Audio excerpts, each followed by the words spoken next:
जोड़ो यात्रा के दूसरे दिन राहुल गांधी के निशाने पर नीतीश कुमार भी आ गए हैं। राहुल ने बिहार के सीएम नीतीश कुमार के फिर से एनडीए में शामिल होने पर तंज कसते हुए कहा कि थोड़ा सा दबाव पड़ता है और तुरंत यू टर्न कर लेते हैं। दबाव क्यों पड़ा? क्योंकि हम आपके अधिकारों के लिए काम कर रहे हैं। इस देश में अलग अलग वर्ग के लोग हैं, पिछड़े जाति के लोग हैं, दलित हैं, दूसरी जाति के लोग हैं। ओबीसी समाज देश का सबसे बड़ा समाज है, मगर आज मैं आपसे पूछूं कि इस देश में ओबीसी की आबादी कितनी है, इसका जवाब आप नहीं दे सकते। उन्होंने कहा कि मुख्यमंत्री नीतीश कुमार को सर्वे के लिए हमने कहा था, लेकिन बीजेपी इसके लिए कभी राजी नहीं रही। बिहार में महागठबंधन सामाजिक न्याय के लिए लड़ाई लड़ेगा, ऐसे में हमें नीतीश कुमार की कोई जरूरत नहीं है, वो दबाव में बदल गए हैं। राहुल ने इसके साथ ये भी कहा कि इस देश में किसकी कितनी आबादी है, इसको लेकर गिनती हो जानी चाहिए।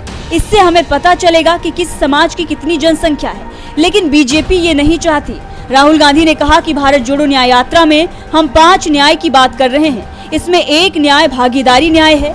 इस देश की सरकारी संस्थाओं को 90 ऑफिसर चलाते हैं, जिनमें सिर्फ 3 ऑफिसर ओबीसी वर्ग के हैं। इस सरकार में ओबीसी, एससी और एसटी वर्ग के लोगों की कोई भागीदारी नहीं है। इसके साथ ही राहुल गांधी ने किसानों का मामला उठाते हुए कहा कि केंद्र की मोदी सरकार किसानों की चिंताओं को दूर करने में विफल रही है। मैं आपसे अनुरोध करता हूं कि आप हमें एक मौका दें और हम आपका विश्वास दोबारा जीतने की कोशिश करेंगे।